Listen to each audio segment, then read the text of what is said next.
Hi and welcome to another gaming video, and in tonight's video, yes tonight, I am playing Doom in the dark. Now I'm not going to say that Doom is a particularly horror game, but when you're sitting here like I am at the minute, I've got an appointment, I'm sitting in this very dark and quite creepy car park. The only light I've got is the light from my Switch, and the only noise I can hear is the occasional piece of traffic.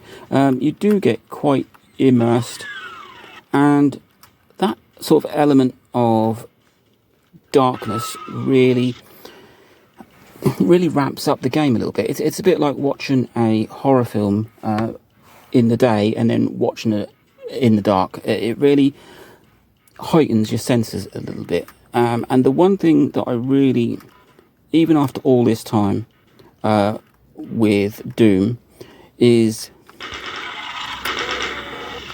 when you can hear an enemy but you can't see it. Now I can hear what I would call is a pinky. I can't remember what they're called. I can hear him, you can hear him,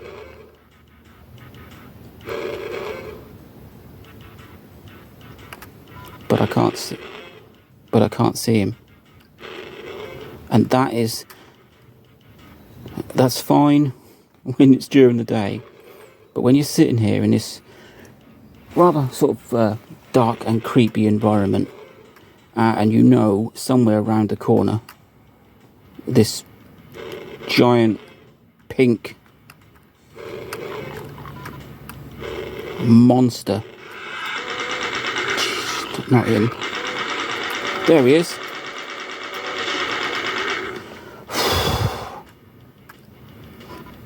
So I'm not going to... Doom is not a scary game. It's a creepy game. But the whole hearing enemies without seeing them and knowing that they are there somewhere waiting to creep up on you is bad enough during the day when it's light and you've got people around you, etc. But when you're sitting in the pitch black... and I'm not even sitting in the pitch black at home. I'm in the middle of nowhere, just sort of sitting, waiting. And I've got this game that it's got creepy elements. There's enemies that creep up on you. And it's not unique to Doom, but it is Doom, and especially those pink guys really do scare me a little bit. I'm not going to lie to you. It might be a 1993 game, and the graphics may not be as awesome and HD as some new games, but Doom does not lose that element of fear. I tell you what else it doesn't lose either. The ability to get me lost in a maze. And the only saving grace is, I think, I've killed everybody, so I need to get back out. But what was the purpose of me going in that maze in the first place? I'm not sure. Like I say, I've completed this game so many times, and once again, I've only in the last few days, I'm now on episode 4, but I still get lost in it. Nope. So the purpose of this video was just to talk about playing games in the dark. So I've played many consoles in the dark, just because you can.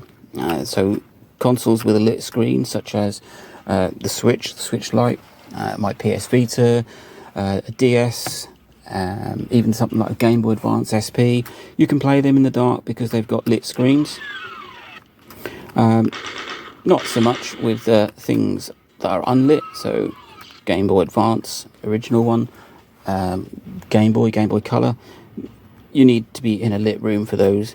But actually playing scary games in the dark, or games that make you jump, it really does just kind of add in just that little bit of extra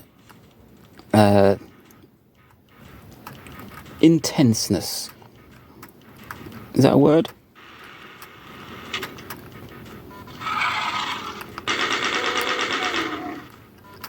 It makes you jump. It makes you think. Hey, look, there you go, end of the level. So that was Command Central, Episode 1, Map 4 of the original Doom. And it's the first time you come across a Pinky in this game. And those are the enemies that I hate the most, because they make that noise and you can't see them. And playing Doom in the dark really just adds to that element of scariness, anxiety, fear. So yeah, let me know, do you like to play video games in the dark? Have you played Doom in the dark? Or are you too chicken? Would you rather play them with the lights on? Let me know. Link, like, subscribe, enjoy.